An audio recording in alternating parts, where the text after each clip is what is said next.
হইতাম যদি গুনে গুণী। সুনামগঞ্জে শেষ হলো এক বাউল সাধকের সুরভরা জীবন। বাউল সম্রাট আব্দুল করিমের শিষ্য প্রখ্যাত বাউল শিল্পী বশিরউদ্দিন সরকার আর নেই।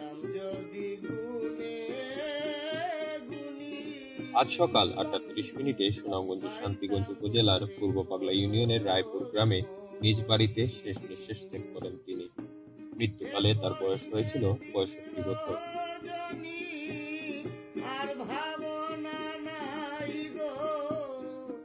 দীর্ঘদিন ধরে নানা জটিল রোগে ভুগছিলেন বাউল বশিরউদ্দিন।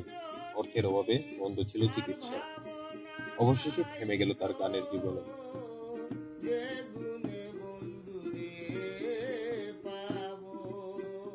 দারিদ্র্য আর অভাবের মাঝেও আজীবন গান গেয়েছেন প্রেম, মানবতা আর সত্যের কল্যাণে।